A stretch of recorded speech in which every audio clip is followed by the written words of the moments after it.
जिस तरीके से पटियाला हाउस कोर्ट में पत्रकारों के ऊपर हमला हुआ और जिसके बाद से आप देख सकते हैं कि मेरे सामने पीछे जो आप देख रहे हैं पूरे पत्रकार हैं, दिल्ली के पत्रकार हैं और ये नहीं दिल्ली से आए हुए और बाहर से भी पूरे पत्रकार आए हुए और उन लोगों की सिर्फ यही मांग है कि जिस तरीके से पत्रकारों के ऊपर हमला हुआ ये बहुत ही एक गलत तरीके से हमला हुआ है। बिल्कुल कहा जाए कि पत्रकार अब हमला नहीं सहेंगे। जिस तरीके से पत्रकारों पे हमले हो रहे हैं बिल्कुल नहीं सहा जाएगा। इससे पहले भी एनडीटीवी के ऊपर भी राजघाट के पास जब इंडिया गेट पे वो पत्रकारिता कर रहे थे तो उनके ऊपर भी एक हमला किया गया था उनके पत्रकार पे। फिर से एक बार कल भी हमला हुआ जी, एनडीटीवी पे हो चुका है हमला जी। किस तरीके से देखिए, ये सिर्फ एनडीटीवी की बात नहीं है, आप यहाँ देख सकते हैं इस मार्च में ऑलमोस्ट सारे चैनल्स हैं, नुमाइंदे हैं अखबारों से, वेबसाइट से, सारी मीडिया एकजुट खड़ी हुई है।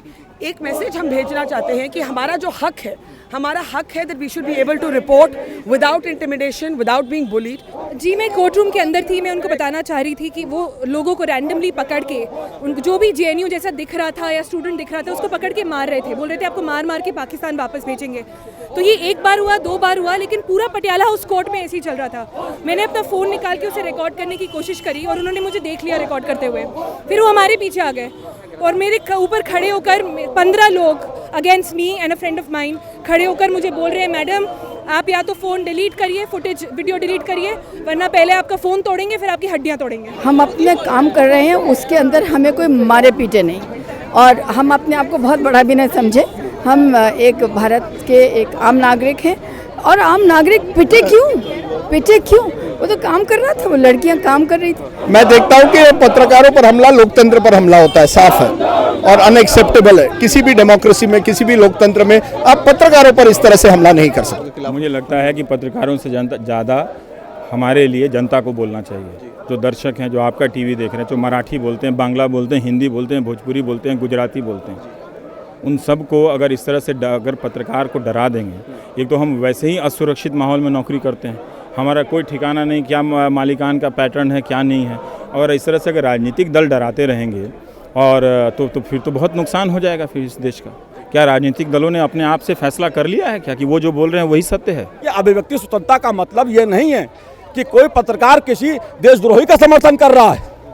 अफजल गुरु के साथ किस पत्रकार ने समर्थन किया? बिल्कुल नहीं किया अफजल गुरु का समर्थन।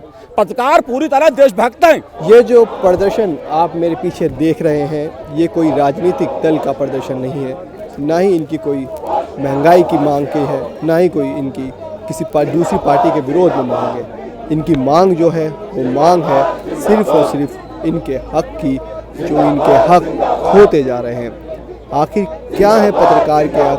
पत्रकार को क्या जीने का भी अधिकार नहीं है या उसकी जो ड्यूटी है एक लोगों को सच्चाई दिखाने की, क्या वो भी पत्रकार अपनी सच्चाई नहीं दिखा सकता? जिस तरीके से कल पटियाला हाउस कोर्ट में पत्रकारों के ऊपर हमला हुआ ये बिल्कुल एक शर्मनाक चीज़ थी जिसकी हर एक पत्रकार निंदा करता है और कोर्ट से और केंद्र सरकार से एक गुजारिश करता है कि जल्द से जल्द पत्रकारों के लिए भी एक कानून लाया जा सके जिससे पत्रकारों की ज़िंदगी सही से बच सके। कैमरा पर्सन राजू चौहान के साथ मैं Ali Abbas Naqvi, A to Z news, Delhi.